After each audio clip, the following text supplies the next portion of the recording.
The finality wasn't the paper notice, but the sharp, metallic click of the new lock.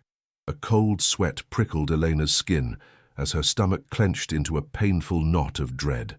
She stood on the cracked sidewalk, her hands trembling on the 2 trash bags holding their world.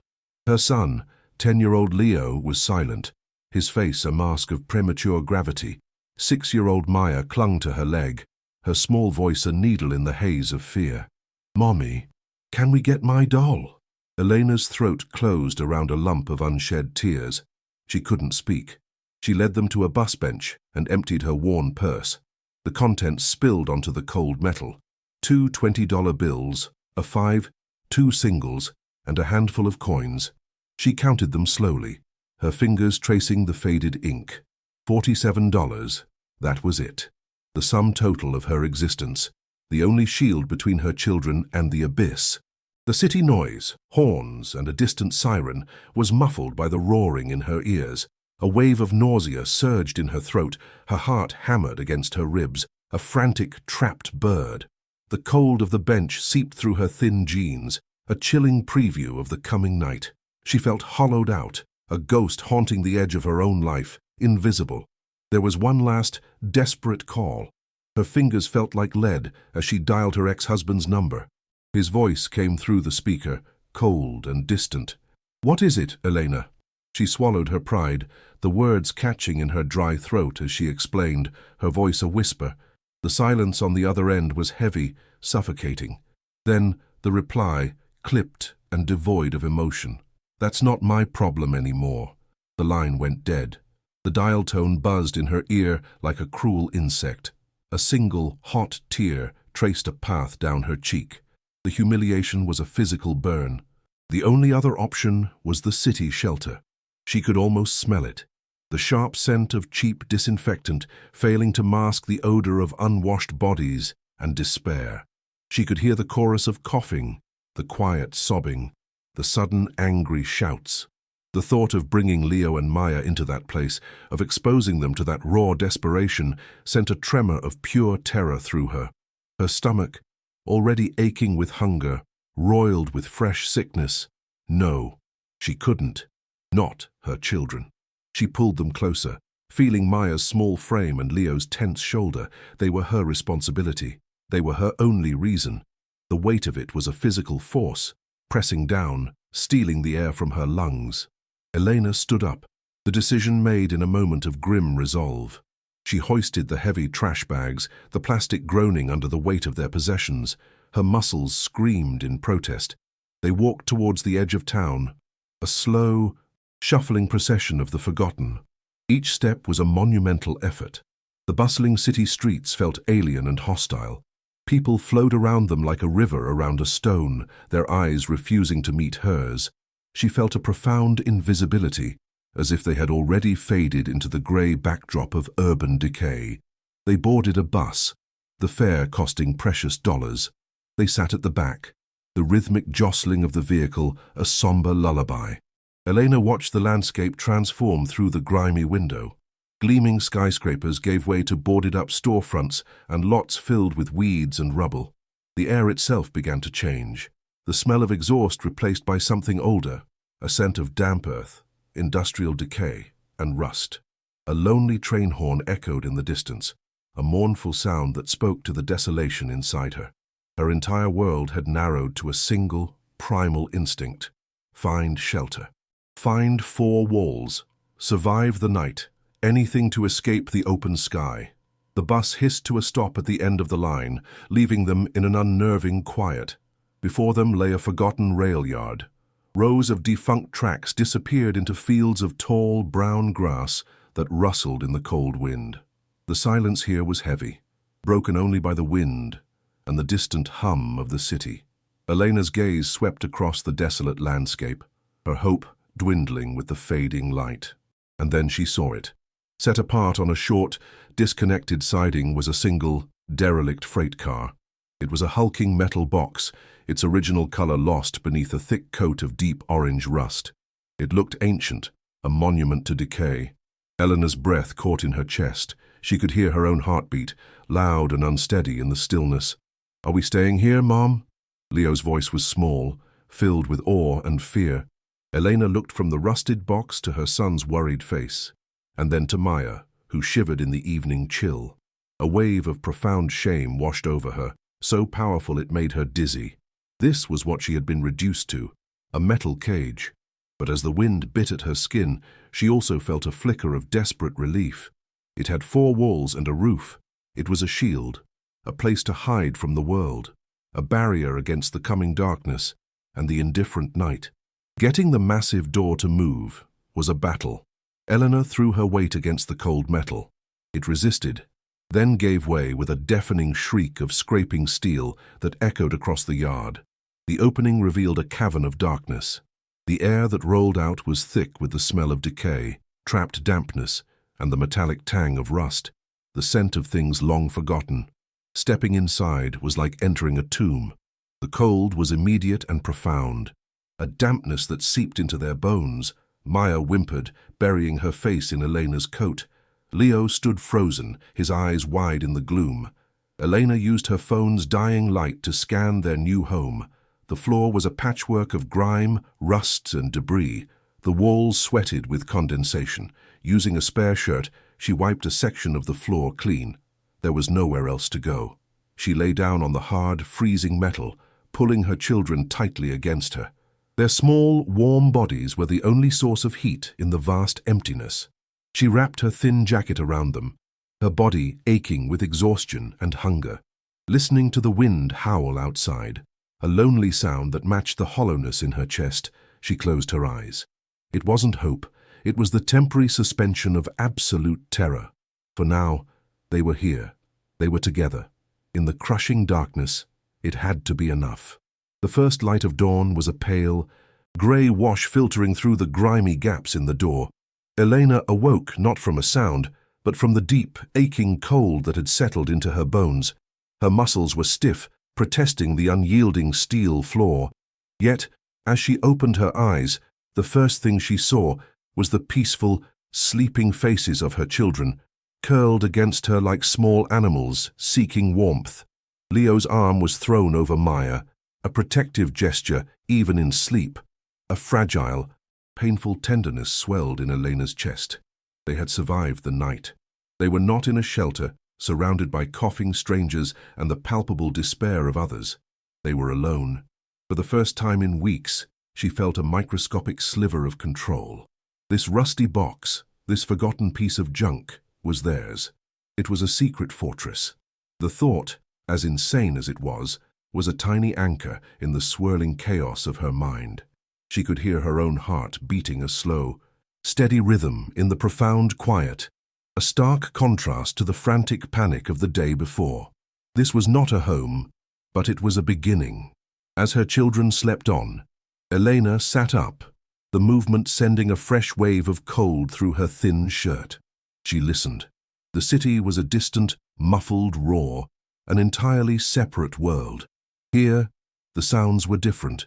The soft whisper of wind through the tall grass outside, the occasional creak of the car's metal frame settling, the sound of her own breathing. She thought of the shelter, the cacophony of misery she had so narrowly avoided, the constant shuffling of feet, the hacking coughs that echoed in the cavernous room, the sudden angry shouts that erupted from frayed nerves, the smell of disinfectant and unwashed bodies. Here, there was only the scent of cold steel and damp earth. A profound sense of privacy washed over her, a luxury she hadn't realized she missed so desperately. This isolation, which had seemed so terrifying last night, now felt like a shield. No one knew they were here. No one could judge them, pity them, or hurt them. For a fleeting moment, Elena felt not like a failure, but like a protector who had found a hidden den for her cubs, a place to weather the storm. A nascent plan began to form in her mind, a fragile scaffold of hope built against the wall of her despair. Her hunger was a dull, constant ache in her stomach. But her mind was suddenly sharp, focused. She could make this place work. She could scavenge for wood to patch the larger holes in the floor. She could find more cardboard, maybe even a sheet of plastic, to seal the broken windows against the wind and rain. There had to be a water spigot somewhere in this abandoned yard, a place for them to wash, to feel human again. The $47, which had felt like an insult yesterday, now seemed like a small war chest. It could buy bread, peanut butter, maybe some cheap blankets from a thrift store. A wave of fierce determination, something she hadn't felt since she lost her job, surged through her. Her hands, though trembling from cold and weakness, clenched into fists. She would not let this metal box be their tomb.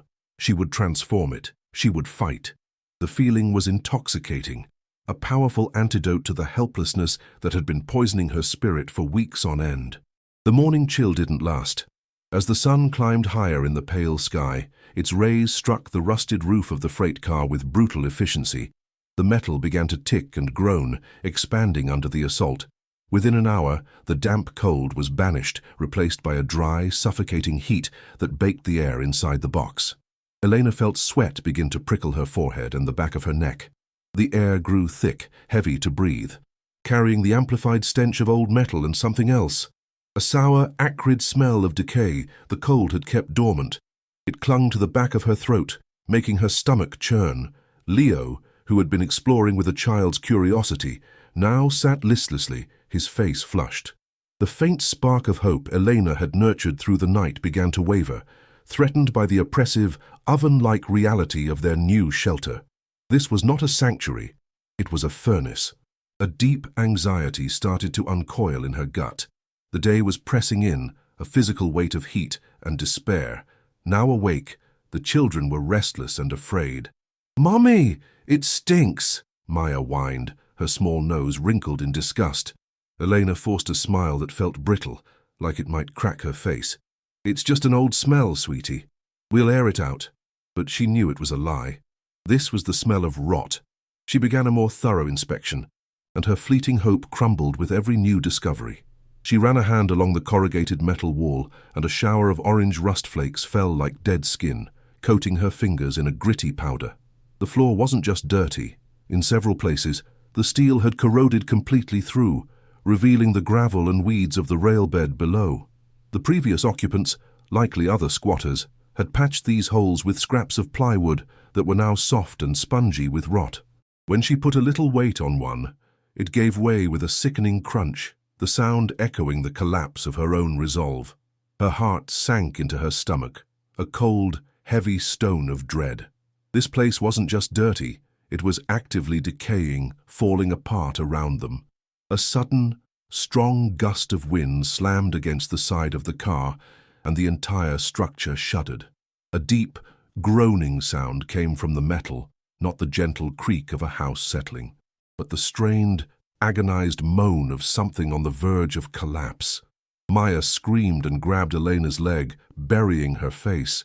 Leo froze, his eyes wide with terror, fixed on the ceiling as if expecting it to cave in. Elena felt her own heart leap into her throat. The sound was terrifying, a visceral reminder of the fragility of their shelter. It sounded ancient and unstable, like a great metal beast in its death throes. The wind howled through the gaps, a mournful, wailing sound that seemed to mock her decision to come here.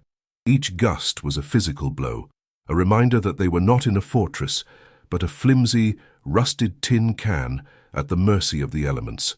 The sense of security she had felt just hours ago evaporated, replaced by a raw, chilling fear. She felt a tremor run through her, a vibration of pure terror that had nothing to do with the cold. The heat intensified the smell. It wasn't just rust and dampness anymore. As Elena moved towards the far end of the car, a new, more foul odor hit her. It was a thick, sweetish stench of decomposition. Her stomach heaved, and a wave of nausea rose in her throat. She held her breath, her eyes scanning the shadows. In a dark corner, half hidden beneath a pile of sodden rags, she saw the source, the desiccated remains of a large rat or possum, its form barely recognizable. Bile burned the back of her throat. She quickly herded the children to the other end of the car, near the open door, her hands shaking. The image was burned into her mind. This wasn't just a shelter. It was a grave, a place where things came to die and rot. The illusion of a clean slate, of a place she could make her own, was shattered. They were living in filth, breathing in the scent of death. The shame she felt was so potent, so overwhelming. It felt like a physical sickness, a poison spreading through her veins. She felt utterly and completely defiled by her circumstances. The profound isolation of the rail yard began to feel less like a protective shield and more like a threat. In the daylight, she could see just how alone they were. There were no houses in sight, only fields of brown weeds and the skeletal remains of other abandoned industrial buildings in the distance. The city was a remote skyline, a place they no longer belonged to. What if Maya's fever returned? What if Leo tripped and broke his arm on the jagged, rusted metal? Her phone had died during the night, its screen a black, useless mirror. There would be no way to call for help. The thought sent a jolt of pure panic through her.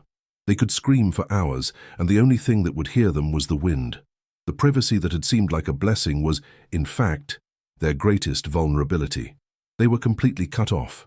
Adrift in a sea of urban decay, the weight of this responsibility, the knowledge that her children's lives depended entirely on her flawed judgment, pressed down on her chest, making it hard to breathe.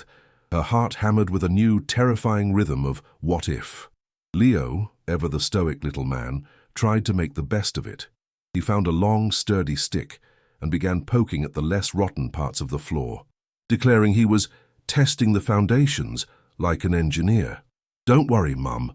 I'll find all the weak spots," he said, his voice trying for a cheerful confidence he clearly didn't feel. Elena's heart broke for him. He was only 10. He should be worried about video games and homework, not the structural integrity of a derelict freight car. She saw the forced brightness in his eyes, the way his small shoulders were squared with a burden that should never have been his to carry. He was trying to be strong for her, for Maya. This realization was a fresh stab of pain. She had not only failed to provide for them, she had stolen his childhood, forcing him to become an adult in this rusty, decaying world. The guilt was a physical ache, a tightness in her throat that made it impossible to speak. She could only nod, offering him a watery smile that felt like a betrayal of his bravery. She was the adult. She was supposed to be the strong one. Maya, too young to mask her fear with false bravery, dissolved into tears. The initial wonder of the train house had completely worn off, replaced by the grim reality. "I'm hungry, Mummy," she sobbed, her little body trembling. "And it's hot, and I want to go home." Each word was a tiny dagger in Elena's heart. Home. The word itself felt like a cruel joke. They had no home. She pulled Maya into her arms, rocking her gently, but her own body was rigid with tension. She had nothing to offer. The last of their snacks, a half-eaten bag of pretzels, was gone. The water bottle was empty. She felt Maya's forehead. It was slick with sweat from the oppressive heat. The child's misery was a direct reflection of her own failure, and she couldn't escape it. The sound of her daughter's crying, raw and desperate, filled the hot, stagnant air of the freight car. It was the soundtrack to her rock bottom, a confirmation that she had led her family not to a refuge, but to a new, more terrifying circle of hell. Her own eyes welled with tears of frustration and impotence. The thin veneer of hope she had constructed at dawn was now completely gone, ground to dust beneath the harsh reality of their situation. This place was not a secret fortress, it was a cage, a filthy, sweltering, unstable metal trap. She looked around at the sweating walls, the corroded floor, the oppressive gloom that even the bright sun couldn't fully penetrate. She could smell the decay, feel the suffocating heat, hear the groaning of the strained metal. Every one of her senses was screaming that she had made a terrible, unforgivable mistake. A wave of dizziness washed over her, born from hunger, dehydration, and the sheer force of her despair. She felt a terrifying sense of finality, as if the shrieking sound of the door opening last night had not been an entrance, but the sound of a trap snapping shut. They were caught, trapped by poverty, by indifference, by her own terrible choices. The vibrant, bustling world was just a few miles away, but it might as well have been on another planet. The world had forgotten them here. Her body ached with a deep, weary exhaustion that went far beyond lack of sleep. It was a soul-deep fatigue, the kind that comes from fighting a losing battle for too long. The physical hunger in her stomach was a gnawing, hollow pain, but it was nothing compared to the hunger for hope, for a sign that things would ever get better.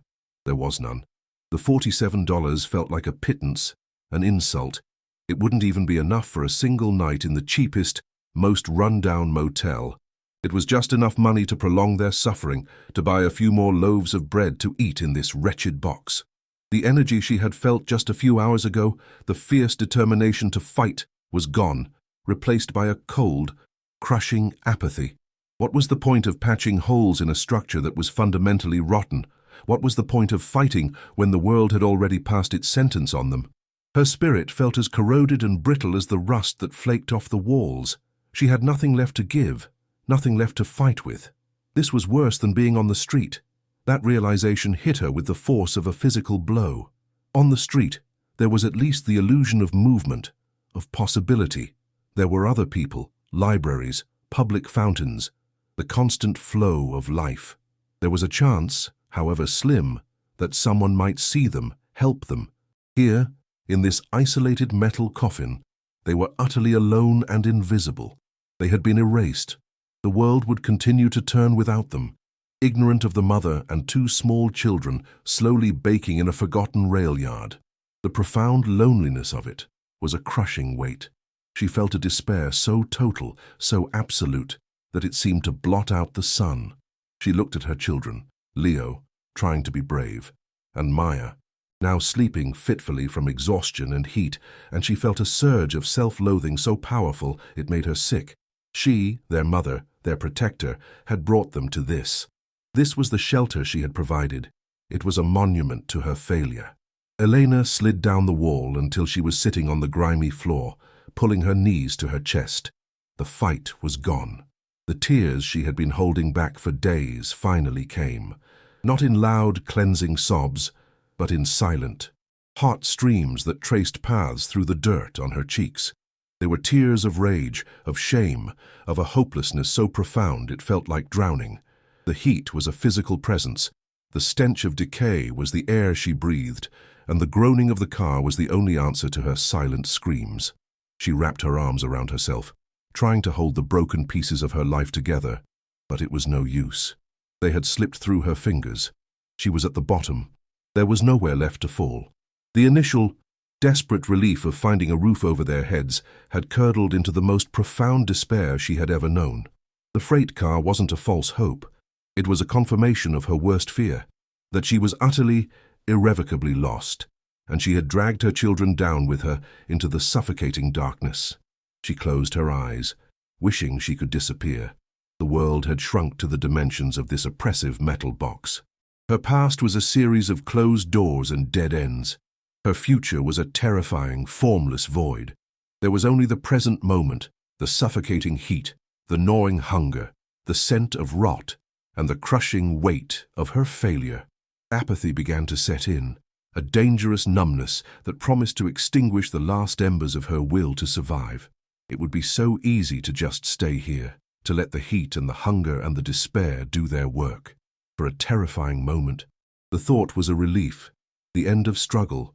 But then she felt a small hand on her arm. She opened her eyes. It was Leo. He wasn't looking at her, but at the far end of the car, at a dusty, forgotten control panel mounted on the wall. His voice was quiet, a whisper in the stifling air. "Mom," he said, his finger pointing. "That's weird." A new feeling pricked at the edges of Elena's numbness. Not hope. Not yet. It was something else. Curiosity. The apathy that had been poisoning Elena's blood was suddenly pierced by Leo's quiet voice. "Mom," he whispered, his finger extended towards the far wall. "That's weird." For a long moment, Elena didn't move. The effort felt monumental. The suffocating heat, the stench of decay, the gnawing hunger, they were a physical weight pinning her to the grimy floor. But Leo's voice held a note of genuine curiosity, a spark in the overwhelming darkness. Slowly, as if moving through deep water, she turned her head. He was pointing at a metal panel covered in useless levers and dusty gauges, a relic from the car's working life. It was no different from the rest of the rust and ruin surrounding them. She almost dismissed it, almost let the crushing wave of despair pull her back under. But Leo didn't look away. He kept pointing, his brow furrowed in concentration. The insistent focus of her 10-year-old son was a lifeline she didn't know she had, pulling her back from the brink of total surrender. With a deep, shuddering breath that tasted of rust and defeat, Elena pushed herself to her feet. Her joints screamed in protest. She felt 100 years old. She shuffled towards the wall where Leo stood, her bare feet careful to avoid the jagged, corroded holes in the floor. "What is it, sweetie?" she asked, her voice a hoarse croak. He pointed directly at the screws holding the control panel to the wall of the car. "They're different," he said simply. Elena leaned closer, her eyes squinting in the dim light. The panel itself was caked with decades of grime, the glass on the gauges clouded and cracked, but the screws... Leo was right. While everything around them was coated in a deep, flaky orange rust, the heads of the 6 screws securing the panel were only lightly tarnished. They were newer, much newer. A strange jolt, like a low-voltage electrical current, ran up her spine. It was the first thing she had felt, besides misery, in what felt like an eternity. Her gaze sharpened, moving from the screws to the edge of the metal plate. Now that she was looking, really looking, she saw them. Faint, almost invisible scratch marks etched into the painted steel along the panel's seam. They were thin and deep, clustered near one corner. They weren't random damage from a shifting load. The pattern was deliberate, concentrated. Someone had tried to pry this panel open. Her finger, coated in a fine layer of grime, traced the sharp-edged grooves. A cold thrill, part fear and part fascination, shot through her. Who would do this? And why? 1,000 questions bloomed in the barren landscape of her mind, choking out the weeds of despair. This wasn't just a derelict freight car. It was a place with a secret. The thought was so powerful, so alien to her current reality, that it made her feel dizzy. Her heart, which had been beating a slow, funereal rhythm, began to quicken with a new, unfamiliar tempo. The panel was wedged tight, fused to the wall by years of grime and corrosion. Elena pushed at the scratched corner with her bare hands, her chipped nails scraping against the cold steel. It didn't budge. A frantic energy, born of this sudden, unexpected mystery, surged through her. She needed a tool. Her eyes darted around the filthy confines of the car, a space she had just moments ago seen as a tomb. Now, it was a source of possibilities. She kicked aside a pile of sodden rags, ignoring the foul smell. She scanned the debris-strewn floor, her mind racing. Tucked away in a dark corner, half buried in rust flakes and dirt, was a long, heavy piece of metal, a tire iron. It was caked in rust, but felt solid, heavy in her hand. The cold, pitted steel was a conduit for her newfound purpose. Her exhaustion, her hunger, her soul-crushing sadness, it all receded, replaced by a singular, obsessive focus. She had to know what was behind that panel.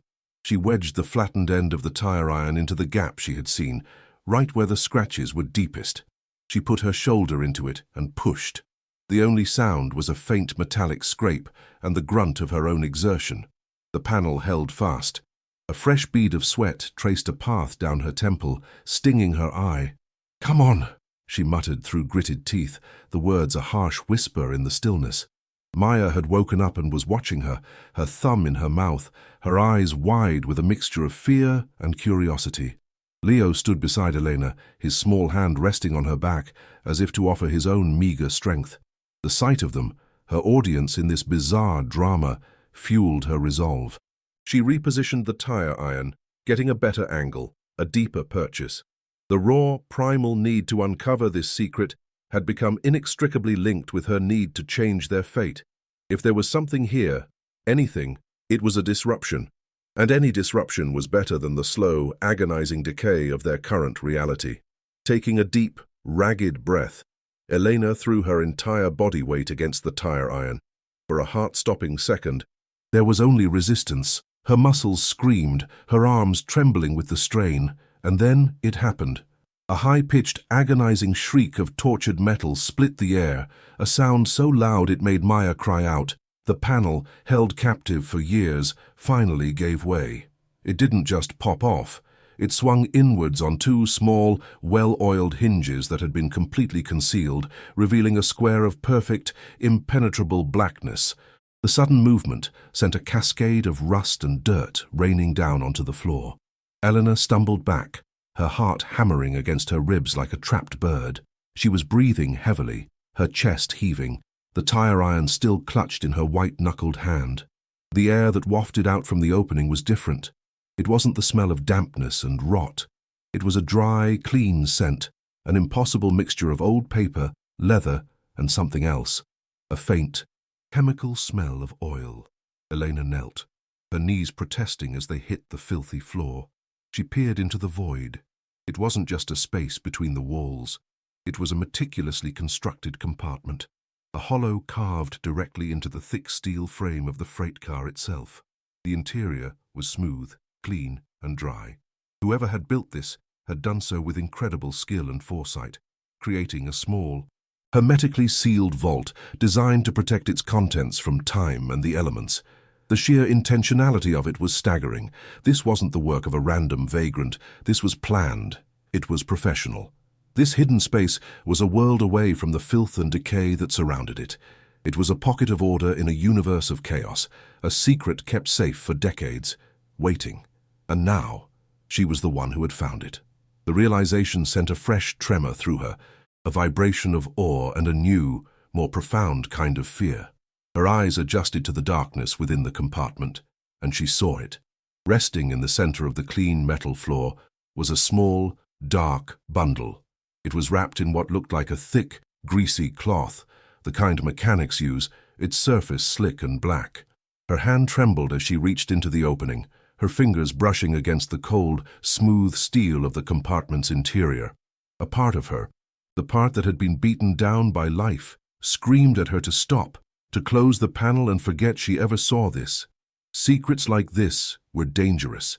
They didn't belong to people like her. But another, stronger part, a part she thought had died, urged her forward. This was a crack in the wall of her prison. She had to see what was on the other side. Her fingers closed around the bundle. It was heavier than it looked, dense and solid. With a deep breath that did little to calm her racing heart, she lifted it out of its hiding place and into the dim light of the freight car. She placed the bundle on a relatively clean patch of the floor.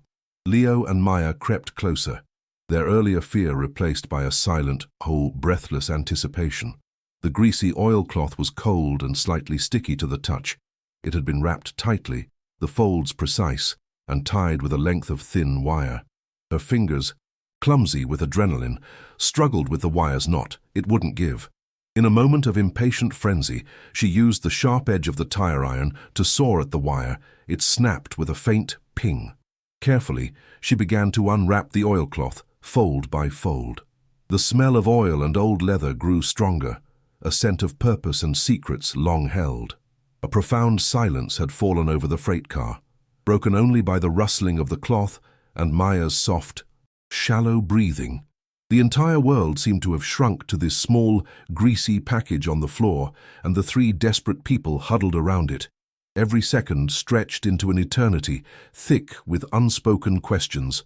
As the last layer of oilcloth was peeled back, it revealed a small leather satchel. The leather was dark brown, almost black, and worn smooth with time. But it was not cracked or rotted. It was in remarkable condition, perfectly preserved by the protective wrapping. A single tarnished brass buckle held the flap closed. It looked like a mail carrier's bag from a bygone era, or a soldier's map case. It radiated a sense of history, of importance. This was no random collection of forgotten items. This was a deliberate package, a time capsule. Elena's heart was a drum against her ribs. She could feel her children pressing against her, their warmth a stark contrast to the cold dread that was beginning to mix with her excitement. She reached out a trembling hand and rested it on the soft, cool leather. It felt alive with the weight of its own story. For a moment, she couldn't bring herself to open it, terrified of what the answer to this mystery might be. Her fingers fumbled with the cold brass of the buckle. It was stiff, but it finally gave way with a soft click that sounded like a gunshot in the silent car. Holding her breath, Elena lifted the flap. She tilted the satchel, and its contents slid out onto the oilcloth with a soft, heavy thud, not the bright jingle of coins or the rustle of paper. Lying on the dark, greasy cloth was a handful of what looked like dull, grayish, fist-sized rocks. They were opaque, lumpy, and covered in a fine dust. A wave of crushing disappointment washed over Elena. Were they just rocks? A cruel joke played by some long-dead worker? It seemed impossible. The elaborate hiding place, the careful wrapping. It couldn't be for nothing. Leo, his curiosity getting the better of him, reached out and poked one with his finger.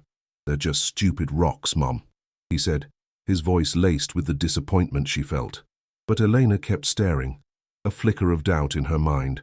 She picked one of the rocks up. It was shockingly heavy for its size, and cold, so cold it seemed to steal the warmth from her hand. It felt dense, ancient. She turned it over and over, her thumb rubbing away some of the dust. As she moved it, a beam of sunlight lancing through a gap in the car door struck its surface. It didn't gleam or sparkle. Instead, it drank the light and threw back a flash of internal, fiery brilliance, a deep, oily rainbow that danced for a fraction of a second before vanishing. Her breath caught in her throat. She had seen this before, in documentaries, in magazines. These weren't rocks. She could barely form the word in her mind. So absurd, so impossible did it seem. Diamonds. Raw, uncut, industrial-grade diamonds. Each one was massive, a fortune beyond her wildest, most fevered imaginings. The world tilted on its axis. Her knees felt weak, and she had to put a hand on the floor to steady herself. The reality of the discovery was too vast for her mind to grasp. It was like trying to comprehend the distance to the stars. Just yesterday, her entire universe had been defined by the sum of $47. The number was seared into her brain, a brand of her failure. Now, lying in her lap was a treasure so immense it was meaningless. It was abstract, a concept from a different reality. A hysterical laugh bubbled up in her throat, a sound halfway between a sob and a scream. She choked it down, pressing her hand to her mouth. The sheer, cosmic absurdity of it was overwhelming. To be at the absolute lowest point of human existence, living in a rotting metal box, and to stumble upon a pirate's treasure. Disbelief warred with a wild, terrifying hope inside her. This could change everything. It could save them, or, a cold voice whispered in the back of her mind, it could get them killed. The weight of the diamond in her hand felt less like a blessing and more like a curse. Her eyes fell back to the satchel. There was something else inside, lying flat at the bottom. It wasn't another stone. Carefully, she reached in and pulled it out. It was a small, pocket-sized notebook, its cover made of soft, worn leather, the color of dried blood. It was held shut by a thin leather thong that had been wrapped around it multiple times. Compared to the raw, brute force value of the diamonds, this notebook felt infinitely more complex, more personal. The stones were a thing. This notebook was a voice. It held the key, the story, the why. The air in the car suddenly felt colder, the shadows in the corners deeper. The mystery of the treasure was one thing. The mystery of the person who hid it was something else entirely. A new kind of fear, sharp and intelligent, began to prickle her skin. This was no longer a simple story of survival. She had stumbled into the middle of someone else's narrative, a story that had been paused for decades and was now, terrifyingly, resuming with her. With fingers that felt disconnected from her own body, Elena unwound the leather thong. It was dry and brittle, and she worried it might crumble, but it held. She opened the cover. The pages were made of thin, fragile paper, yellowed with age, and they were filled from edge to edge with tight, cramped handwriting in a faded blue ink. The script was angular and difficult to read, written with a sense of urgency. The top of the first page had a date, October 1988, nearly 50 years ago, a lifetime. A cold dread washed over her as she realized she was holding a piece of a man's life, his final thoughts perhaps, preserved in this metal tomb. This felt more transgressive than finding the diamonds. That was wealth. This was a soul. She could smell the faint, dry scent of old paper and ink, a scent that spoke of secrets and time and things best left undisturbed. Her own desperate story felt small and insignificant compared to the weight of the history she now held in her hands. She scanned the first page, her eyes struggling to decipher the dense, spidery script. The words were in English, but the phrasing was clipped, almost like a military report. Package secured, bounced from Lubango to Kinshasa. The aid shipment is the perfect cover. No one looks twice at crates of medicine. Further down the page, her eyes snagged on a phrase that made her blood run cold. Finch is getting impatient. He wants his investment, but these stones are my insurance. Finch. The name meant nothing to her, but it landed with the heavy finality of a villain's introduction. Package, aid shipment, investment. The words painted a grim, incomplete picture of smuggling and deceit. The notebook wasn't just a diary, it was a ledger of crimes, a confession. The diamonds weren't a lost treasure, they were stolen goods, the bloody price of something terrible. The freight car, their accidental home, was the centerpiece of it all. It had been the Trojan horse. A wave of nausea, sharp and potent, rose in her throat. This was so much bigger, so much more dangerous than she could have possibly imagined. The diamonds weren't a lottery ticket. They were evidence, and this notebook was the testimony. She was no longer just a desperate mother who had stumbled upon a fortune. She was a witness. She was the sole keeper of a secret that someone named Finch had apparently been waiting decades for. The weight of this knowledge was a physical pressure, far heavier than the largest diamond. It squeezed the air from her lungs. She felt a primal urge to put everything back, to close the panel, to take her children and run as far and as fast as she could from this place. But she knew, with a dreadful certainty, that it was too late. You couldn't unsee something like this. You couldn't unknow it. The secret was hers now, a toxic inheritance passed down through time, delivered to her by a ghost. She looked at Leo and Maya. They had stopped looking at the stones and were now staring at her face, their expressions mirroring her own shock and fear. Maya's lip began to tremble. "Mommy, what is it? What's wrong?" Leo, older and more perceptive, simply watched her, his young face a mask of worry. He knew instinctively that this discovery was not the simple miracle it appeared to be. He could feel the danger radiating from the small book in his mother's hands. How could she explain this to them? How could she protect them from a threat she couldn't even understand? A threat from a ghost named Finch and a crime committed before she was even a teenager. Her own problems, eviction, hunger, homelessness, seemed almost manageable in comparison. This was a different category of trouble, the kind that didn't just ruin your life, but ended it. Her protective instincts, which had been focused on finding food and shelter, recalibrated to face a new, invisible enemy. The freight car had transformed around her. It was no longer a symbol of her failure or a temporary refuge. It was a crime scene, a time capsule, a ticking bomb. Every creak of the metal, every gust of wind rattling its frame, now sounded like a footstep, a warning. The isolation that had once felt like a shield now felt like a trap, leaving them exposed and vulnerable. The world had not forgotten them in this place. It had been waiting for them. She felt like an actor pushed onto a stage in the middle of a play, with no script and no knowledge of the plot. The only thing she knew for sure was that the other actors were dangerous. And the stakes were impossibly high. The diamonds on the floor no longer looked like a path to salvation. They looked like bait. And she, in her desperation, had taken it, swallowing the hook, the line, and the sinker.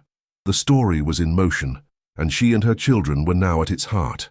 She carefully closed the notebook, the soft whisper of the pages a final, damning sound.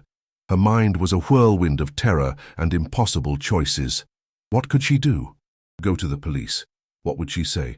That she was a squatter who had broken into a hidden compartment in a derelict train car and found a fortune in blood diamonds and a dead mercenary's diary.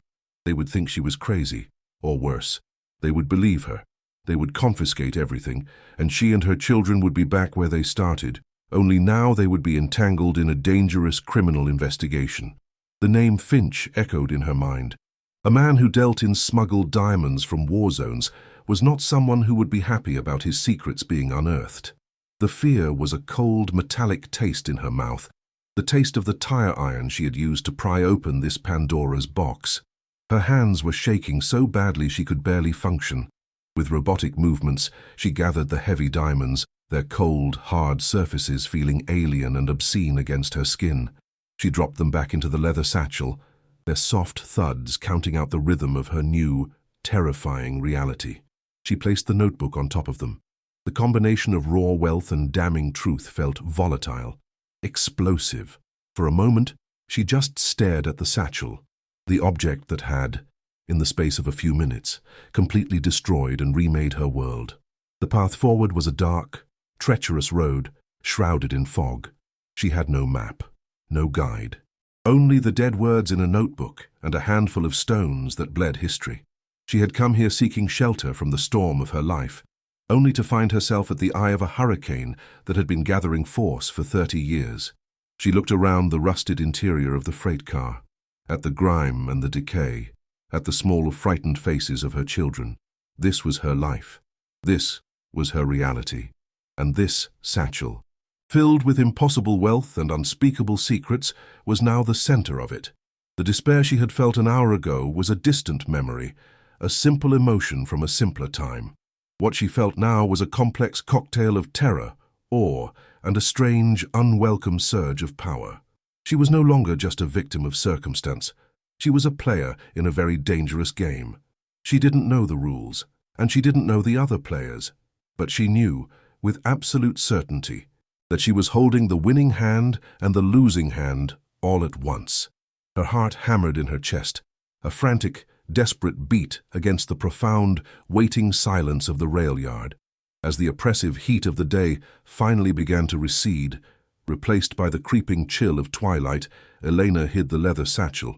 She shoved it deep inside one of the trash bags containing their clothes, burying the impossible weight of the diamonds and the notebook beneath worn-out jeans and Maya's faded sweaters. Her hands trembled, her skin feeling clammy and cold despite the lingering warmth in the air. The children were exhausted, drained by the heat and the strange, tense energy that had filled the car since the discovery. They fell into a fitful sleep on a small pile of their cleanest clothes. Only then, in the profound quiet of the rail yard, with the moon casting long, skeletal shadows through the gaps in the door, did Elena dare to retrieve the notebook. The soft, worn leather felt like a forbidden object in her hands. A fresh wave of nausea washed over her. She felt like a trespasser, a grave robber who had stumbled upon a story that was never meant for her eyes. The fate of a dead man was now tangled with hers, a knot pulled tight across 3 decades. With the dim, flickering light of her almost dead phone as her only guide, she opened the notebook again. Her heart hammered a frantic, suffocating rhythm against her ribs. The cramped, urgent handwriting seemed to mock her. She forced herself to read, to understand the abyss she had fallen into. The writer was a mercenary, his name never mentioned, only his function. He was a ghost. His words painted a horrifying picture. October 12th, 1988. The run from Lubango was hell. Dust and fear. The humanitarian aid ruse is holding. Finch's people grease the right palms in Kinshasa. They think they're shipping antibiotics. Idiots. Elena's stomach clenched. A shipment of medicine, a lie to cover the transit of these stones. She could feel the deceit, a greasy film clinging to the very air she breathed. The freight car, their only shelter, felt profoundly tainted, a vessel not just of decay, but of a deep, historical crime. The cold of the metal floor seemed to seep directly into her bones, a chill that had nothing to do with the night air. She turned the page, the dry paper whispering under her trembling thumb. The mercenary's tone grew more paranoid, more agitated. October 20th, 1988. Docked in Houston. Car is being shunted to a holding yard. As planned. Finch is getting anxious, wants his investment. He doesn't know I kept a sample. My insurance. A man like Finch can't be trusted. There's too much blood on these stones. A whole village's worth. A village's worth of blood. The words struck Elena with the force of a physical blow. Her breath hitched in her throat, a strangled sob. She looked at the trash bag where the diamonds were hidden. They weren't just treasure. They were a monument to slaughter, the profits of a forgotten war, bankrolled by a man named Finch. She felt an overwhelming urge to vomit, to purge the poison of this knowledge from her system. The weight of the secret was crushing, a physical pressure on her chest that made it difficult to draw a full breath. She was trapped, not just in the car, but in this dead man's story, Finch. The name echoed in the silent, cavernous space. An American industrialist, the paymaster. the man who had financed a conflict in a war-torn African country in exchange for illegal mining rights. The mercenary was his tool. The freight car was his smuggling vector, and the diamonds were his bloody prize. The notebook detailed the final piece of the plan. The mercenary was to retrieve the stones once the car was decommissioned and deliver them. But he never did. A newspaper clipping, yellowed and folded, was tucked into the back of the book. It was a short article from a Houston paper dated November 4th, 1988. The headline was small, insignificant. Security consultant dies in fiery single-car wreck. An accident, a suspicious accident. The mercenary was silenced, and the freight car, with its priceless, damning cargo, was forgotten, abandoned on this siding, lost for 30 years, until now. Elena's entire body went cold. The architect of this horror was still out there, and she had just found his long-lost secret. Suddenly, a sound from outside shattered the stillness. It wasn't the familiar whisper of wind or the distant train horn. It was a low, powerful rumble, the sound of an expensive, well-tuned engine, completely alien to this desolate place. Elena's heart leaped into her throat. She instantly snapped the notebook shut and killed her phone's light, plunging the car into absolute darkness. The engine sound grew closer, then stopped. A car door opened and closed with a solid, heavy thump, a sound of luxury and authority. Then, another sound, the crunch of expensive shoes on gravel, slow, deliberate, and getting closer. A cold, paralyzing terror seized her. It was a primal fear, the fear of prey hearing the approach of a predator. She scrambled backward on her hands and knees, her breath held tight in her chest, every muscle in her body screaming for her to be invisible. She could hear her own blood roaring in her ears, a frantic counterpoint to the methodical crunch of the footsteps outside. The footsteps stopped directly outside the massive, slightly ajar door of the freight car. A profound, heavy silence descended, thick with menace. Elena flattened herself against the far wall, trying to melt into the shadows, her body trembling uncontrollably. She pulled a filthy, stiff blanket over her sleeping children, praying they wouldn't stir. The silence stretched for an eternity. Then, a man's voice, calm and devoid of emotion, cut through the night. "Hello? Is anyone in there?" The voice was not threatening, but its cold composure was more terrifying than any shout. It was the voice of a man completely in control, a man used to getting what he wanted. Eleanor pressed a hand over her mouth to stifle a whimper. Her mind raced. Who was he? How could anyone have found them here? The random, desperate choice of this specific car out of all the urban decay in the city suddenly felt like a fatal, preordained error. She was not hidden. She had been found. A powerful flashlight beam sliced through the darkness, sweeping across the interior of the car. It played over the rusted walls, the rotting floor, and finally, it landed on her. Pinned in the light, Elena froze like a cornered animal. The man stood in the doorway, a tall, imposing silhouette against the pale moonlight. He was impeccably dressed in a dark suit, a stark, clean figure amidst the surrounding filth and decay. The light from his flashlight glinted off polished shoes and a severe, expensive-looking watch. His face was etched with shadows, but his eyes, cold and assessing, seemed to miss nothing. He didn't look surprised to see her.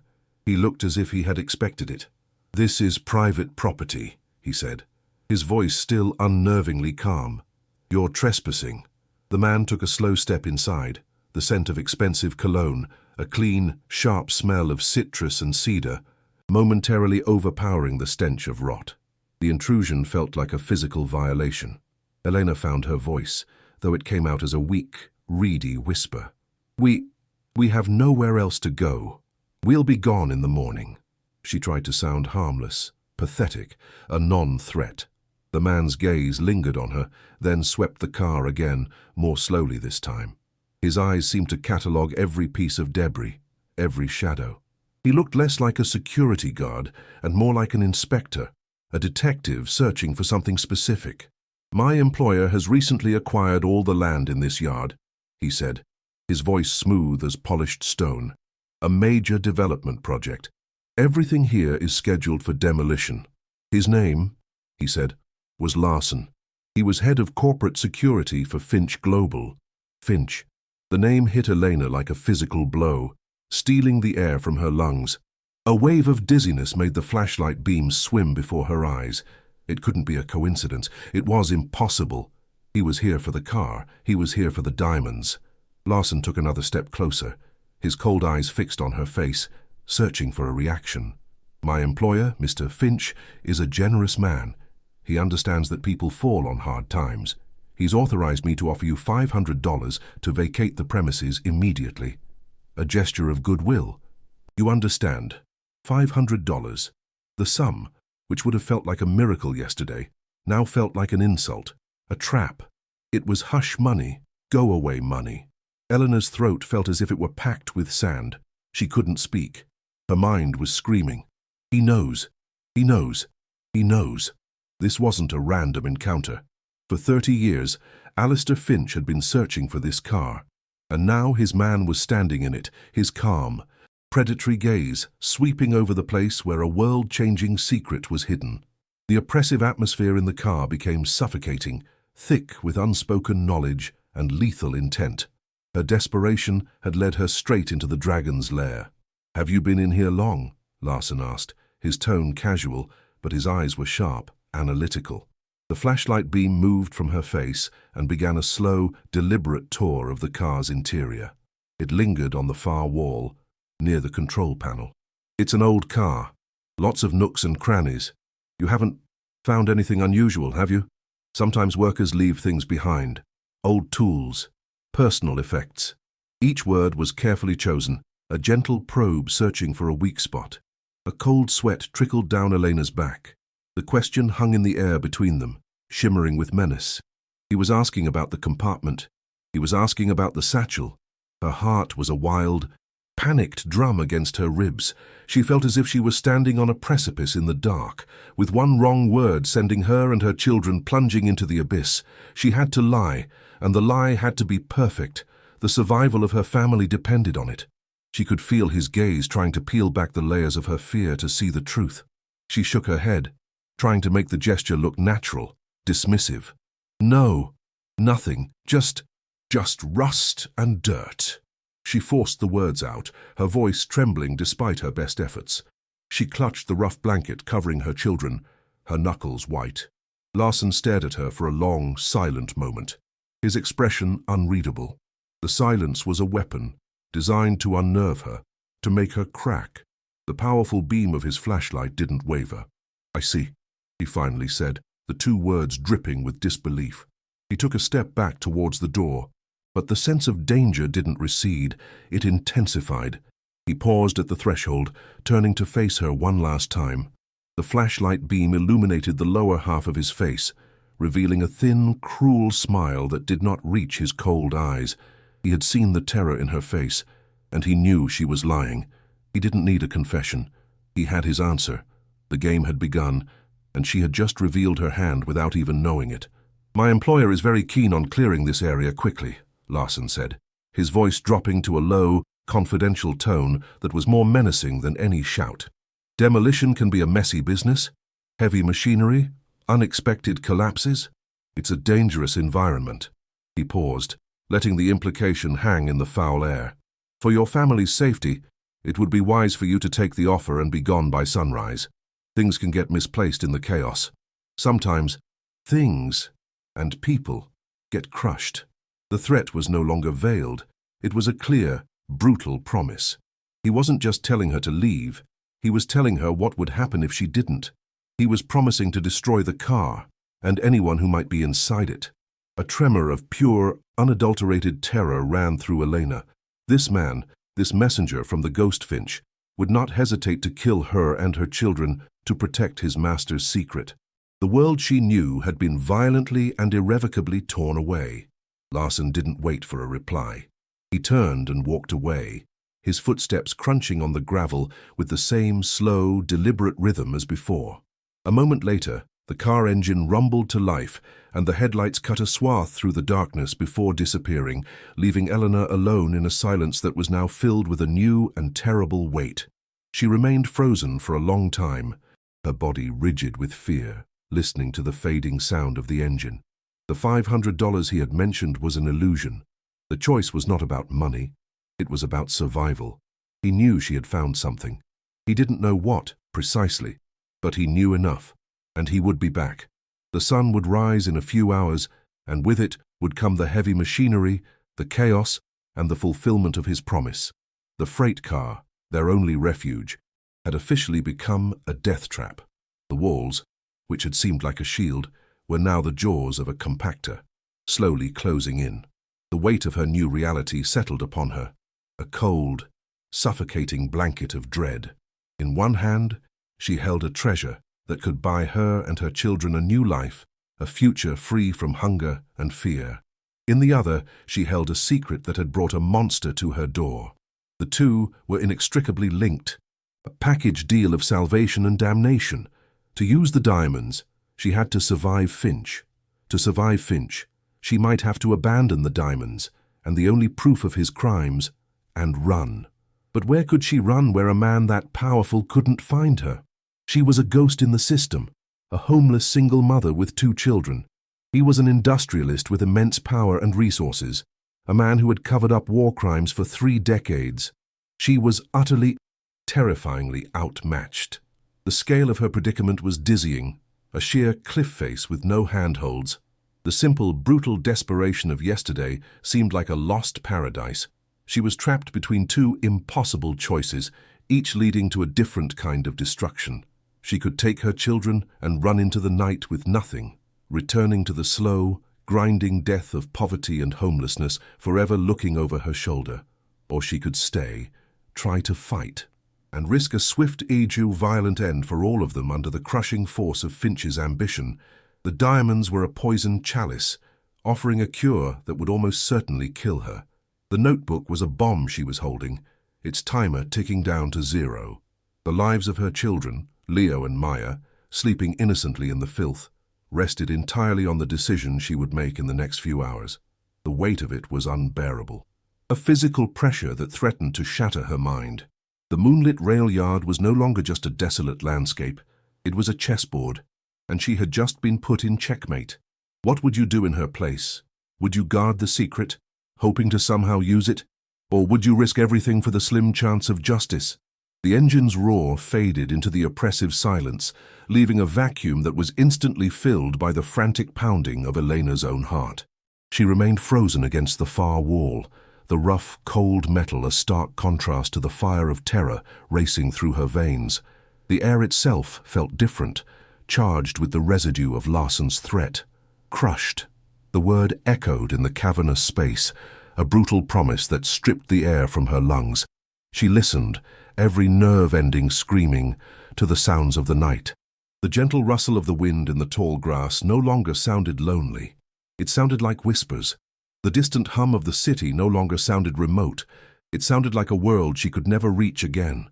She was trapped, not just in a rusty box, but in a countdown. The darkness before dawn was no longer a reprieve. It was a timer, ticking down the final moments of her and her children's lives. A wave of nausea, acrid and hot, surged into her throat. She felt a tremor start in her hands and spread through her entire body. Her mind, a frantic pinball machine of fear, bounced between impossible options. Run, flee into the night with 2 small children and a bag full of blood diamonds? They would be hunted. A man like Finch, a man who could make a murder look like a car accident 30 years ago, would have eyes everywhere. The thought of being caught in the open, exposed and helpless, was a new and specific kind of horror. Go to the police. The story was insane, the ramblings of a desperate, homeless squatter. They would take the children, confiscate the evidence, and she would be left with nothing, a loose end in a powerful man's story. That was a death sentence of a different kind. Stay and be crushed into oblivion with her children, their bodies lost in a scrapyard, their existence erased forever. Every path led to an abyss. The feeling of being completely and utterly outmaneuvered, of being a pawn in a game she couldn't even comprehend, was a suffocating weight that threatened to extinguish her very will to move. She looked at the trash bag where the satchel was hidden. The weight of it seemed to press down on the floor, a singularity of wealth and death. It was the source of her doom, but it was also the only weapon she had. The notebook held the truth, a dead man's final. Desperate testimony. The diamonds were the proof, the amoral, glittering fruit of Finch's crimes. To abandon them now felt like a betrayal, not only of her own chance at a future, but of the forgotten victims, the village whose blood was metaphorically smeared on those stones. A strange, cold clarity began to cut through the fog of her panic. She could not just run. She could not just surrender. If she was going to die, it would not be as a silent victim. The thought did not bring courage, but a grim, fatalistic resolve. Her terror did not subside, but it now had a direction. It was no longer just a passive state of being. It was fuel. She had stumbled upon this war, and now, whether she wanted to or not, she was a soldier. She needed an ally, an impossible, desperate need. And then, another sound. It was faint, almost lost beneath the whisper of the wind. A soft, shuffling step on the gravel outside. It wasn't the confident, expensive crunch of Larsson's shoes. This was slower, uneven, cautious. Eleanor's heart seized in her chest. Had he left someone behind to watch her? Was this the end, a quiet execution before the demolition? She flattened herself further against the wall, her breathing shallow and silent, trying to will herself into invisibility. The shuffling stopped. A long, agonizing silence descended again, amplifying the sound of her own blood roaring in her ears. Then, a soft, hesitant knock on the corroded steel door. Tap, tap, tap. The sound was so gentle, so mundane, that it was somehow more terrifying than a shout. It was a question asked of a tomb. Who would knock on the door of a derelict freight car in the middle of the night? Her mind spiraled, unable to process this new, bizarre variable in an already impossible equation. She didn't move, didn't breathe. Perhaps if she stayed silent, they would go away. Another set of 3 taps, slightly more insistent this time. A man's voice, rough with age, followed the sound. A low rumble that barely penetrated the thick steel. "Hello? In the car? I ain't with him. I saw the black car. I saw him leave." The voice was gravelly, hesitant, nothing like Larsson's cold, smooth baritone. Elena crawled silently towards the door, her body a coiled spring of tension. She peered through a small, rust-eaten hole near the door's edge. In a sliver of pale moonlight, she saw the silhouette of an old man. He was stooped, wearing a worn jacket and a flat cap, his face a shadowy landscape of deep-set wrinkles. He held no weapon she could see. He simply stood there, waiting, his posture one of weary patience. Was this a trick? A more sophisticated trap designed to lure her out? Every instinct screamed at her to stay hidden, to trust no one. But the quiet desperation in her own heart recognized something in his patient stance. Against every rational instinct for self-preservation, she moved. Her hand, trembling violently, reached for the heavy locking bar. With a deep, shuddering breath, she pulled.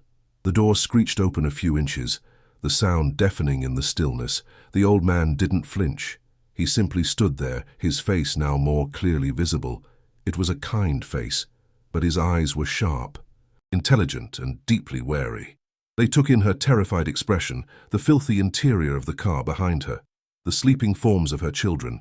He smelled faintly of pipe tobacco, damp earth, and motor oil. "Name's Samuel," he said, his voice low. "Lived up there." He nodded his head towards a single, steady light on a low hill overlooking the yard.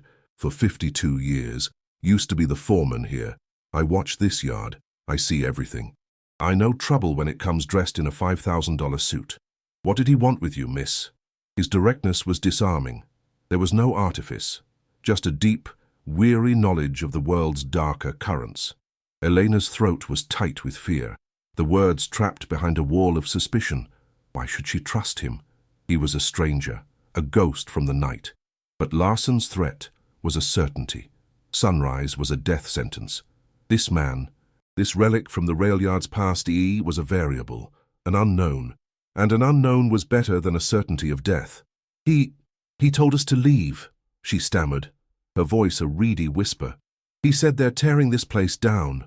At sunrise." Samuel's gaze sharpened. He looked past her, into the dark interior of the car, his eyes seeming to measure its history. "This car," he said, more to himself than to her. "Number 734. Always knew there was something about this one. It was supposed to be scrapped 30 years ago. A last-minute order took it off the manifest. Just left it here to rot. He looked back at her, his eyes piercing. He didn't just tell you to leave, did he? A man like that doesn't make house calls for a simple eviction. The old man saw the truth of her situation with a clarity that was both terrifying and a profound relief. It was the ultimate gamble.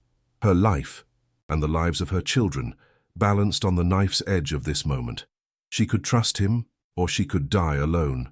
With a hand that shook so badly she could barely control it, she retreated into the car, retrieved the worn leather notebook from the bag, and returned to the doorway. She didn't hand it to him. She just held it out, a talisman against the darkness. "He works for a man named Finch," she whispered, the name feeling like a poison on her tongue. The reaction was immediate and profound. Samuel's face, a mask of weary curiosity, changed in an instant. The name landed like a stone in a deep, still pond. The color drained from his weathered cheeks. His eyes, which had been sharp, now widened with the shock of a memory unearthed. It was a name he had not heard in decades, a name he had tried to forget. Finch, he breathed the word, his voice a ghost of a whisper. Alistair Finch. My God. After all this time, the raw shock in his voice was undeniable. He was no trick. He was part of the story. He stepped inside the car without asking, his presence filling the cramped, foul space with a sudden, grounding gravity. He gently took the notebook from her hand, his calloused, oil-stained fingers treating it with a reverence that spoke of a shared history. He didn't need to read it. He knew. "The consultant," he murmured, his thumb tracing the worn leather cover. That's what they called him. The foreigner with the cold eyes who was guarding this shipment. I remember him. Said he worked in logistics security. We all knew it was a lie. He looked at Eleanor, his eyes dark with the weight of a 30-year-old memory. I was on shift the night of his accident. Head-on collision with a bridge abutment on a straight road. Car burned for 2 hours. The story never sat right with any of us. The state cops came, asked a few questions, and then a call came down from on high. Case closed. We were told to forget we ever saw him. He was not just an ally. He was the story's first witness, the guardian of its beginning. Elena felt a dizzying sense of vertigo, as if the past and present were collapsing into one. This old man, a stranger who smelled of pipe tobacco, was the missing link, the voice that could corroborate the dead mercenary's scrawled confession. She pointed to the newspaper clipping she had tucked back into the book. He died, before he could get what was in here. Samuel nodded grimly, his eyes not on the clipping, but on the dark recesses of his own memory. He did. And that brings me to the part of the story I never told a soul. Because I was scared, and because no one would have believed me. He paused, his gaze distant, lost in the shadows of 1988. The only sound in the car was Maya's soft, sleeping breath and the frantic, hopeful hammering of Elena's heart. The final piece of the puzzle was about to fall into place. The truth, which had been buried for 3 decades, was about to be resurrected in this metal tomb just moments before it was scheduled to be destroyed forever. The day after the wreck, Samuel's voice was low, conspiratorial. I was doing a late-night track inspection. It was my job. Around 2 a.m., I saw headlights down here, where they shouldn't be. 2 men. One was the man you saw tonight, Larson, only much younger. The other, it was him, Alistair Finch. He was a rising star then. His picture was in the business pages. He was frantic, panicked. They had flashlights, and they were searching, going from car to car, checking manifests, trying to pry open doors. They were looking for something they had lost. He looked directly at Elena, the connection arcing between them like a live wire. They were looking for this car, for that notebook, for whatever is in that satchel. Finch was here. He was on the ground, his own hands dirty, trying to clean up his mess. And he failed. The circle was complete. The villain wasn't just a distant mastermind. He was a man who had stood right here in this yard, sweating with fear. He was human, and he had a weakness. He had something to lose. Just as the full weight of Samuel's revelation settled, a new sound began. A low, deep-throated rumble from the direction of the main road. It was not a single car this time. It was the heavy, guttural roar of diesel engines growing steadily louder. A cold dread, colder and sharper than anything she had felt before, pierced Eleanor. Her blood ran like ice water in her veins. "No," she whispered. "It's not sunrise yet." Samuel's head snapped up, his eyes wide with alarm. He moved to the door, peering through a gap. "It's them," he said, his voice grim. "He's not waiting for sunrise. He knows you have it. He's not taking any more chances." The rumble became a roar as two massive vehicles turned off the road and lumbered into the yard. Their high beams cut through the darkness, sweeping across the field of rust and weeds, and then, with terrifying precision, they converged on freight car number 734, flooding the interior with a light so bright it felt like a physical blow. They were pinned, exposed. The trap had been sprung. Through the gaps in the wall, Elena saw a nightmare brought to life. A massive, heavy-duty tow truck, its engine rumbling like an angry beast, positioned itself at one end of the car. At the other, an even more monstrous machine, a mobile crane, its long arm ending in a grotesque, multi-pronged grappling claw that hung in the air like a metal spider. The claw was designed for one purpose: to rend, tear, and crush.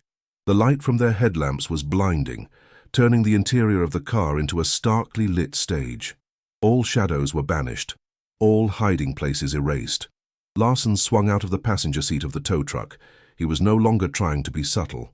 He was flanked by two other men, burly figures in greasy work clothes, their faces hard and expressionless in the glare. They moved with a brutal efficiency, their intent radiating across the yard like a heat wave. This wasn't a demolition crew, this was an execution squad. Her reprieve had not been hours, it had been mere minutes. A piercing electronic screech split the air, followed by Larson's voice, amplified by a megaphone, booming across the yard. It was distorted, inhuman, a voice of pure, mechanized menace. "Elena, you had your chance. The offer is off the table." The words slammed into the side of the car, the metal vibrating with the force of the sound. "My employer is a man of his word. You will give us the satchel and the notebook, or we will crush this car into a cube with you and your children inside it. You have 60 seconds to decide." The raw, naked brutality of the threat was absolute. There was no negotiation, no bluff, just a simple, binary choice between submission and annihilation. Leo, jolted awake by the noise, let out a terrified sob and scrambled into Elena's arms. Maya began to wail, a high, panicked sound of pure childhood terror. Elena clutched them to her chest, her own body a rigid statue of disbelief and horror. The end had arrived, not as a creeping dawn, but as a roaring, flood-lit monster. The crane's engine revved, a deafening roar that shook the ground. The giant metal claw twitched and lowered, its sharpened points glinting in the headlights. The sound of its hydraulics was a venomous hiss. One of the men unslung a heavy, thick chain from his shoulder, the links clanking together with a sound of sickening finality. He began walking towards the car. 60 seconds. The number was meaningless. How could she choose? Give him the evidence, and she would be silenced forever. Refuse, and she and her children would die a horrifying, violent death. Her mind went completely blank, wiped clean by the sheer, overwhelming terror of the moment. She could hear her children crying, feel their small bodies trembling against hers, but the sounds were distant, filtered through a thick wall of panic. She could only stare, mesmerized, at the approaching man with the chain, his boots crunching on the gravel, each step a hammer blow, counting down her final seconds. Samuel grabbed her arm, his grip surprisingly strong, his knuckles white. The sudden touch broke the spell of her paralysis. "There's no choice here," he whispered, his voice urgent, cutting through the roaring engines and her children's cries. "You can't give it to them, and you can't die here. There's only one way." His eyes, sharp and clear even in the blinding glare, flickered towards a corroded panel on the floor at the back of the car, a place she hadn't noticed before. "That's an old maintenance hatch. Leads right out to the ditch behind the car. They won't see us leave." His mind was working, calculating. Even in the face of this overwhelming force, while she had been frozen, he had been planning. The old foreman knew his rail yard. He knew its secrets, its escape routes. The flicker of hope was so intense, so painful. It almost felt like despair. It was a chance, a razor-thin, impossible chance. But it was not zero. "I need a diversion," Samuel said, his voice a low, urgent command. He pointed out a gap in the wall towards a dark, skeletal structure 100 yards away. That old switching shed, full of creosote-soaked timber and oily rags. "It'll go up like a firecracker. It will pull their eyes away for a few seconds. That's all you'll get." He looked at her, his expression a mixture of grim resolve and something else, a deep, paternal concern. "When it goes, you take the children and that satchel and you run. Run for my house. The light on the hill. Don't look back. Don't stop for anything." "Do you understand me?" Elena could only nod, her throat too tight to speak. He squeezed her arm one last time. "Be ready," he whispered. And then, with a speed that belied his age, he pried at the floor panel, slipped through the opening, and vanished into the darkness beneath the car like a ghost. She was alone again, but now she had a plan. A desperate, insane plan. The man with the chain was almost at the door. He threw it on the ground with a deafening clang. She could hear Larsson's amplified voice counting down. 30 seconds! The sound of the crane's engine pitched higher, a hungry whine. The grappling claw swung directly over the roof of the car, its shadow eclipsing the moon. Elena scrambled to the back, pulling her terrified, crying children with her. She knelt by the open maintenance hatch, the smell of damp earth and rust filling her nostrils. She clutched the precious satchel to her chest, its weight both a burden and a source of strange strength. She peered into the darkness of the ditch below. It was a 4-foot drop into weeds and mud. She held Leo and Maya tight, whispering frantic assurances. She didn't believe herself. "It's okay. It's okay. We're playing a game. We have to be quiet, and then we have to run fast." Leo was trying to be brave, his small body trembling, but his jaw set. Maya just buried her face in Elena's shoulder, her sobs muffled. 15 seconds! Larsson's voice boomed. The footsteps were right outside the door now. She could hear the men talking, their voices rough and impatient. She could hear the metallic scrape as they prepared to hook the chains to the car's undercarriage. Time seemed to slow down, each second stretching into an eternity of unbearable tension. Her entire world had contracted to this single moment, this dark hole in the floor, this impossible gamble. She held her breath, her ears straining, listening for a sign, for Samuel's signal, for a miracle. Every muscle in her body was coiled, ready to spring. The air was thick with the smell of diesel fumes and her own cold sweat. Her heart was a frantic, trapped thing, beating against her ribs as if trying to escape her body before the final, crushing blow came.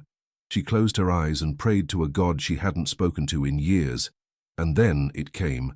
Not a sound, but a sudden, silent flash of brilliant orange light that illuminated the entire rail yard, followed a split second later by a deep, throaty whoosh that was felt as much as heard. The switching shed had erupted into a column of fire, flames clawing 50 feet into the night sky, throwing a shower of sparks against the dark canvas of the heavens. The effect was instantaneous. "What the hell was that?" one of the men shouted. "Fire! The whole damn shed's on fire!" another yelled in panic. The blinding, focused headlights of the trucks were momentarily forgotten, their attention ripped away by the much larger, more primal threat of the inferno. The man with the chain dropped it with a clang and took a few steps back, shielding his eyes from the heat and light. Larsson cursed, his amplified voice cut off mid-word. For a precious few seconds, there was chaos, confusion, and that was her chance. Her only chance. The door had opened. "Now," she whispered, the word a puff of air. "Go." She didn't have to tell Leo twice. He scrambled through the hatch and dropped into the ditch without a sound. Eleanor clutched Maya and the satchel and followed, landing awkwardly in the mud, the impact jarring her teeth. For a moment she lay there, the cold, wet earth, a shocking contrast to the heat of the fire now roaring behind them. The shouts of the men were clear, a mixture of anger and confusion. She got to her feet, pulling Maya with her. "Run, Leo, towards the light!" she hissed, her voice raw with adrenaline. They burst from the cover of the ditch and ran. The night air was cold on their faces, the ground uneven beneath their feet. They stumbled over abandoned tracks and through patches of thorny weeds, their lungs burning, their legs pumping with a strength born of pure terror. She did not look back. She fixed her eyes on the one point of stability in a world that had come undone, the single, steady yellow light of Samuel's house on the hill. It was a beacon. It was sanctuary. It was hope. The scene behind them was a tableau of chaos. The roaring fire painted the undersides of the clouds a terrifying, pulsating orange. The crane and the tow truck sat abandoned, their headlights cutting useless beams into the smoke-filled air. The silhouettes of Larson and his men were stark against the flames, figures of impotent rage, their perfect plan shattered by a handful of oily rags and the courage of one old man. But Elena saw none of it. Her entire universe was the heaving back of her son running in front of her, the small, cold hand of her daughter clutched in her own, and the heavy, life-altering weight of the satchel banging against her hip with every stride. The sounds of the fire, the shouts, and the roaring engines began to fade, replaced by the sound of their own ragged breathing, the frantic pounding of their feet on the hard earth, and the wild, triumphant drumming of her heart. They had escaped. They were alive. They were running towards the light. The incline of the hill was steep, and her legs, already weak from hunger and exhaustion, screamed in protest. Every step was an agony. Her lungs felt as if they were being seared by the cold night air. But she couldn't stop. She wouldn't stop. The image of the grappling claw, poised like a monstrous predator over the freight car, was burned into her mind, a hellish motivator that drove her forward. She could feel Maya stumbling, her small legs unable to keep up. Without breaking stride, Elena swooped down, scooped her up, and continued her desperate charge up the hill, the child's dead weight and agony in her arms, the satchel bouncing wildly against her. She could feel the sharp edges of the diamonds inside, digging into her hip, a painful, constant reminder of what was at stake. The light of the house grew closer, larger, a warm, welcoming promise of safety. 50 yards. 30. 10. Her body was failing, but her will was a rod of iron. They collapsed through the open doorway of Samuel's small house, a tangle of limbs and ragged breaths falling onto the worn wooden floor. Samuel was there, his face streaked with soot, and he quickly bolted the heavy door behind them. The sound of the deadbolt sliding home was the most beautiful sound Elena had ever heard. It was a sound of finality, of a barrier between them and the monsters in the dark. For a moment, they all just lay there on the floor, gasping for air, their bodies trembling with the aftermath of adrenaline and terror. The house was warm and smelled of wood smoke, coffee, and old books. It was the smell of safety, of home. Elena looked at her children, their faces pale and tear-streaked in the soft lamplight, and then at Samuel, the unlikely, quiet hero who had saved them. The freight car, their tomb and their treasure chest, was now a burning pyre in the distance, but they were here. They had the evidence. They had survived. Elena pushed herself into a sitting position, her body aching with a deep, profound exhaustion. She pulled her children close, wrapping them in an embrace that was as much for her own reassurance as it was for theirs. Through the small, grimy window of Samuel's living room, she could see the distant spectacle. The fire raged, a beacon of defiance in the night. She could see the flashing red and blue lights of approaching fire trucks and police cars, their sirens a rising wail that cut through the night. The chaos Samuel had created had worked better than they could have imagined. It hadn't just provided a diversion, it had summoned the world, a world that Larson and Finch could no longer control. They could not simply crush a car and slip away when the entire area was about to be flooded with authorities. They were exposed. Her heart swelled with a feeling she hadn't felt in years, a fierce, wild, and triumphant hope. Samuel stood by the window, watching the scene unfold, a grim satisfaction on his face. He turned to her, his eyes reflecting the distant fire. "They've lost, for tonight at least," he said, his voice quiet but firm. "They can't touch you here, and they can't destroy the evidence now." He looked at the leather satchel lying on the floor, its contents representing the beginning of the end for a very powerful, very evil man. The immediate threat had been averted, the physical confrontation won through cunning and courage. But the war was far from over. Finch was wounded, not defeated. They were safe for the moment, huddled in this small, warm house, but they were still a retired foreman and a homeless woman with 2 children, pitted against a ruthless tycoon with limitless resources. The adrenaline began to fade, replaced by the cold, clear-eyed realization of the next, even more dangerous, battle that lay ahead, the fight for justice, the fight to make the world listen. Elena looked down at the satchel, then at her children, who were finally starting to calm down, their small bodies limp with exhaustion.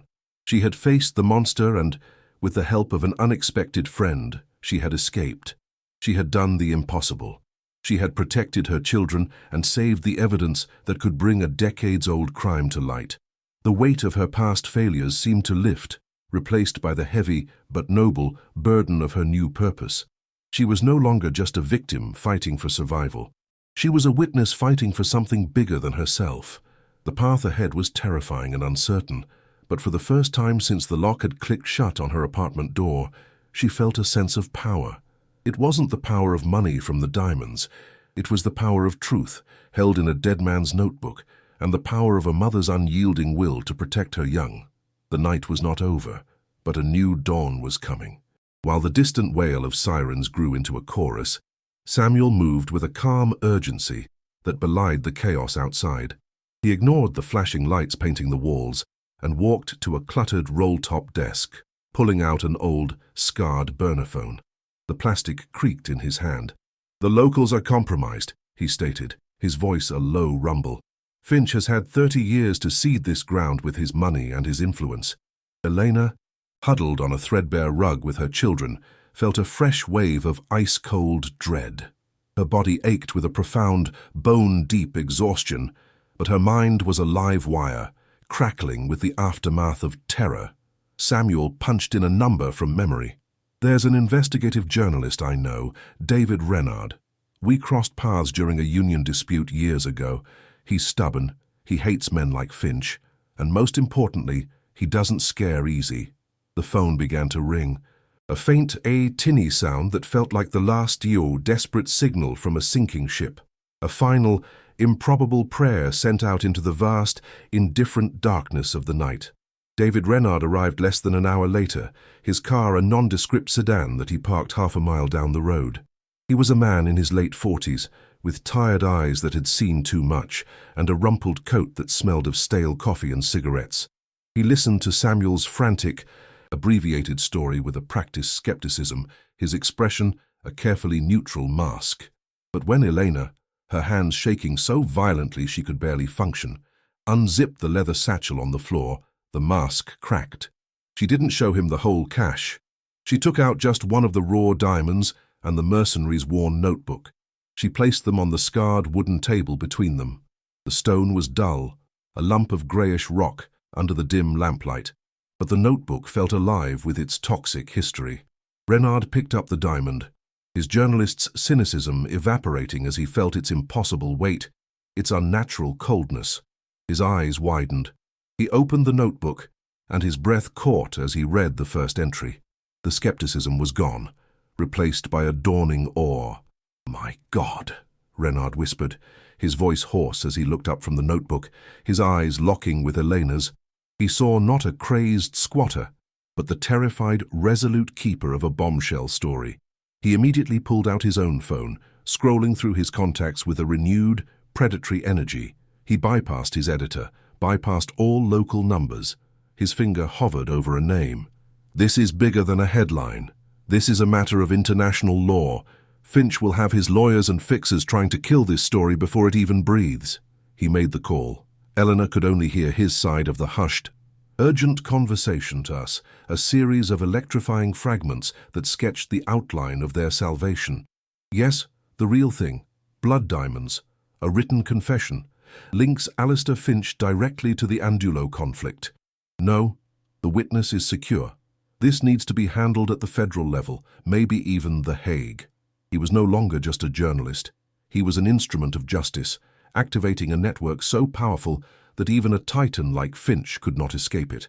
Within hours, 2 black SUVs with government plates rolled silently up to Samuel's house. The men who emerged were not the local police Elena had feared. They were quiet, professional, their suits perfectly tailored, their movements precise. An older woman with sharp, intelligent eyes introduced herself as an agent from the FBI's Human Rights Crimes Division. She spoke to Elena not with suspicion, but with a quiet, profound respect. They took her statement in Samuel's warm kitchen, the smell of coffee now filling the air.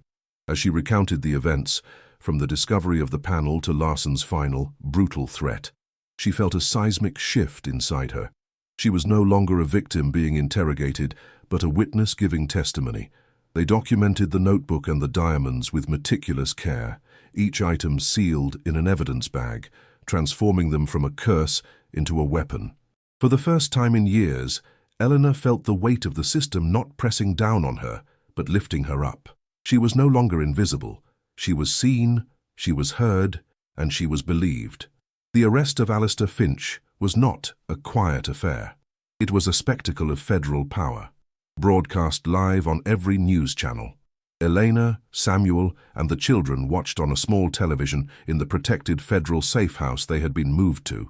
They saw FBI agents in tactical gear storm the opulent glass and steel skyscraper of Finch Global. The cameras zoomed in on Finch's face as he was led out in handcuffs, his legendary composure shattered, replaced by a mask of incandescent rage and utter disbelief. The man who had moved armies and bought governments was brought down by a homeless woman and a retired foreman. Reporters shouted questions, their flashbulbs creating a strobe effect that made the scene feel surreal. Elena watched, her hand over her mouth, tears streaming down her face. They weren't tears of sadness or fear, but of a relief so profound it was painful. The monster was in a cage. The ghost that had haunted a dead mercenary for 30 years and had almost destroyed her family was finally being dragged into the light, exposed for the entire world to see. The trial was a landmark case. The faded ink in the mercenary's notebook became the voice of the dead, its stark, military-style entries painting an irrefutable picture of conspiracy, smuggling, and mass murder. The raw diamonds, authenticated and traced back to the conflict zone, were the bloody, physical proof of Finch's crimes. David Renard's story was a global sensation, winning him a Pulitzer Prize and prompting other whistleblowers from Finch's empire to come forward. International human rights tribunals joined the prosecution. Finch's carefully constructed legacy of philanthropy and business acumen crumbled to dust, revealing the sociopathic predator beneath. He was convicted not just of smuggling, but of crimes against humanity. His name forever etched alongside the brutal dictators he had bankrolled. The freight car, number 734, was hauled away not to a scrapyard to be crushed, but to a federal facility, a silent, rusted monument to a crime that had finally been brought to justice. Elena followed the proceedings, feeling a sense of closure that was deep and absolute. As a key witness in a case of such magnitude, and as the person directly responsible for the recovery of billions in illicit assets, Elena was granted a substantial reward from the federal government's seized asset fund. A lawyer from the Department of Justice met with her in a quiet, sunlit office. He slid a check across a polished mahogany table. Elena looked at the number written on the paper and felt a wave of dizziness. It was an amount so vast, so astronomical, that it felt like a misprint. It was more money than her family had earned in 100 lifetimes. It wasn't the cursed wealth of the blood diamonds, but a clean, sanctioned reward for her courage. Her hand trembled as she picked up the check. It was just a piece of paper, but it felt heavier than all the diamonds combined. It was the weight of a new life. It was the guarantee that her children would never be hungry again, never sleep on a cold floor again, never have to fear the sound of a new lock clicking into place. It was the sound of freedom, printed in official ink. Elena did not buy a mansion. She bought a house, a small blue house with white trim, on a quiet street with large oak trees that dappled the lawn with shade. It had 3 bedrooms, a kitchen that was always filled with sunlight, and a small, fenced-in backyard where Leo and Maya could play safely. The first thing she did was take a long, hot shower, standing under the steaming water until the memory of the freight car's grime and the rail yard's cold mud was finally washed away. She bought new beds for the children with soft sheets and fluffy pillows. The sound of their laughter echoing through the hallways was the only music she wanted to hear. She filled the refrigerator with fresh food. Every detail of the house was a direct refutation of the freight car. The smell of fresh paint replaced the stench of rust and decay. The soft click of a bedroom door closing replaced the groan of tortured metal. The feeling of soft carpet under her bare feet erased the memory of the cold, unyielding steel floor. It was more than a house. It was a sanctuary. One evening, a few months later, Elena sat at her own sturdy wooden kitchen table. The windows were open, and a warm breeze that smelled of freshly cut grass stirred the curtains. Outside, Leo was teaching Maya how to ride a new bicycle on the sidewalk. Their delighted shrieks filled the quiet air. On the stove, a chicken was roasting, its rich aroma filling the house. There was no terror here, no hunger, no desperation. Elena looked at her hands, clean and resting on the warm wood of the table. She remembered sitting on the cold metal of a bus bench, her fingers numb, counting out the last $47 of her existence. She remembered the crushing weight of her failure, the feeling that she had dragged her children into an inescapable abyss. Now, the only thing she was counting were the blessings of this new, quiet, ordinary life. The peace she felt was so complete, so profound. It was a physical presence in the room. She was no longer a ghost haunting the edges of her own life. She was home. The rusty cage had become the key to her freedom. Her old, second-hand sewing machine, which she'd been forced to sell for food money months ago, now sat in a sunlit corner of the living room. She had bought it back, a small, symbolic reclamation of her old self. She ran her hand over its smooth, familiar surface, the promise of simple, creative work, a quiet joy. The satchel and its contents had brought her to the brink of death, but they had also delivered her to this new life, a future she could never have imagined. Her journey through the heart of darkness had led her not to ruin, but to a redemption so complete it felt like a dream. The memory of the freight car would never fully disappear, but it was no longer a source of trauma. It was a reminder, a testament to the fact that even in the deepest, most desperate moments of despair, a single spark of courage can ignite a fire that burns away the shadows. What would you do if your darkest moment led to your greatest discovery? Stories like Elena's remind us that hope can be found in the most unexpected places. Subscribe for more tales of unbelievable turns of fate.